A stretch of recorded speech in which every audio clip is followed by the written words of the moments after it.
हम भाइयों, आप हमारी नहीं सुनना चाहते कोई बात नहीं है, अब इन भाई की सुन लीजिए। फंक्शन है, शादी ब्याह है, कुछ है, मांस बनाया आज तो, और कुछ नहीं तो 2-3 महीने में एक बार, हफ्ते में एक बार। मेरे तो खुद के घर में मेरे अंकल पोल्ट्री फार्म चलाते थे, तो वो भी अरे बहुत टेस्टी बनाता हूं मैं, ये वो खाओ, तो खाया काफी। आर्ट ऑफ लिविंग का एक प्रोग्राम किया 2009 में, यस प्लस कोर्स, गुरुदेव श्री श्री रविशंकर जी का आर्ट ऑफ लिविंग है। यस प्लस कोर्स किया और वहां पे बताया तो ये तुम कैसे खा सकते हो। वहां पे पूरा बताया कि मांस इंडस्ट्री में 2-3 सीन बताता हूं। एक छोटे से पिंजरे में बहुत सारे पोप की भी बहुत डिमांड है आजकल कई जगह, तो छोटे से पिंजरे में भी 5x5 का पिंजरा होगा, उसमें कम से कम 50-100 सुअर डाल दिए और उन्हें बस खिलाया जा रहा है। वो बेचारे न बैठ सकते हैं उसमें और फंसे हुए हैं पूरा, उन्हें बस खिलाया जा रहा है, खिलाया जा रहा है, खिलाया जा रहा है, खिलाया जा रहा है। जो उनका वेट 5 महीने में बढ़ना चाहिए वो 1 महीने में बढ़ा दिया जाता, इतना खिलाते हैं। वो हिल भी नहीं पा रहे बेचारे, परेशान हो रहे हैं। फिर जो उन पे यातनाएं चालू होती,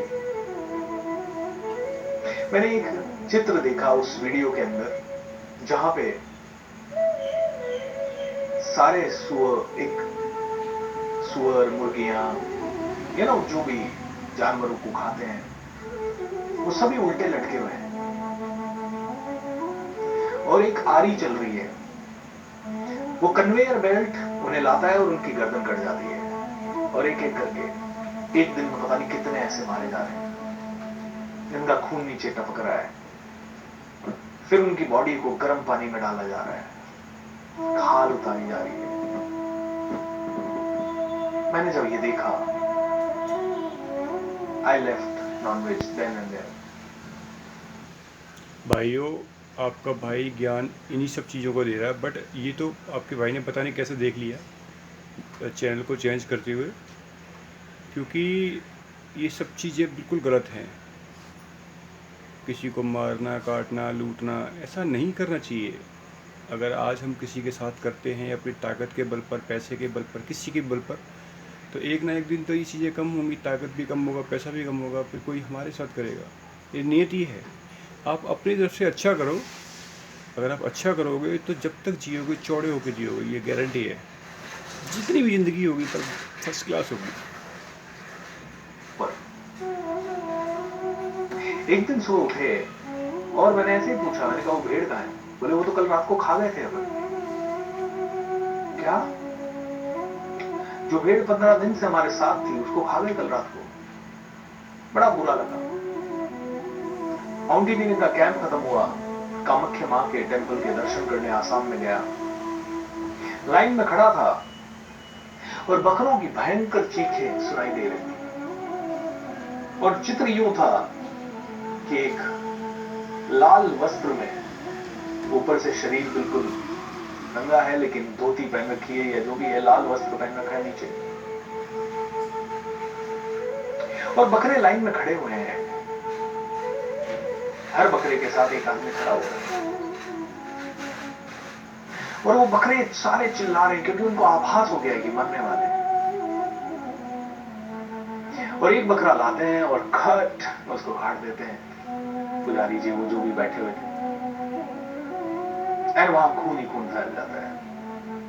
थोड़ी देर बाद दूसरा खट। ऐसे जब मैं उस लाइन में खड़ा था, मैंने भाइयों, आपको अपना भाई तो आम आदमी लगता है, नॉर्मल आदमी लगता है, ऐसा लगता है कि ये कुछ भी नहीं है, इसकी बातें अब क्या करेंगे मान के। तो आप इन सब की बातें मान लीजिए, किसी की तो बातें मानिए कम से कम। मुझे फ़र्क नहीं पड़ता आप किसकी बात मानते, पर सही रास्ते पर चलिए, वो बेस्ट है।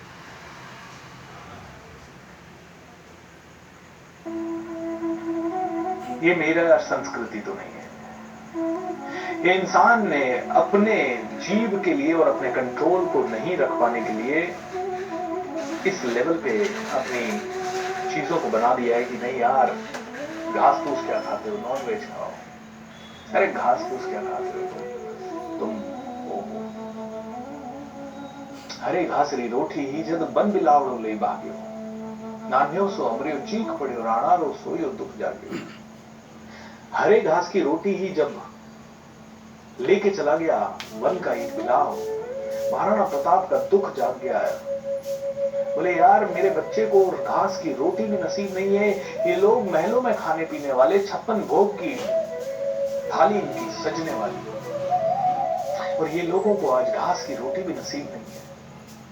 अब दोस्तों, महाराणा प्रताप के पास भाला नहीं था, या तलवार नहीं थी, या तीर कमान नहीं थे, और वो उस समय जंगलों में अगर रह रहे थे तो उन जंगलों में क्या सूअर, खरगोश या हिरण की कमी थी?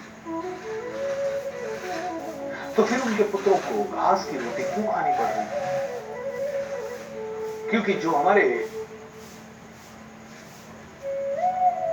बहुत ज्यादा वीर लोग हुए, उनमें से अधिकांश जो महाराणा प्रताप जैसे हुए, उन्होंने नहीं खाया नॉनवेज। बोले जब हिंदुस्तान में बहुत सारे आक्रमणकारी आ रहे थे, उन्होंने देखा कि यार ये लोग तो, इनका ईस्ट बल इतना ज्यादा है कि ये लोग, इन पे रूल करना इम्पॉसिबल है, इनको तोड़ना इम्पॉसिबल है। तो इनको तोड़ने के लिए एक ही काम करना पड़ेगा, इनका ईस्ट का बल, ईस्ट यानी जिसमें आप श्रद्धा रखते हैं, जिनको भजते हैं, कोई किस भगवान में, कोई किस में, जो एक्सट्रीम श्रद्धा रखते हैं, बोले इनके इस ईस्ट को भंग करना होगा, इनकी इस ताकत को कम करना होगा। इनकी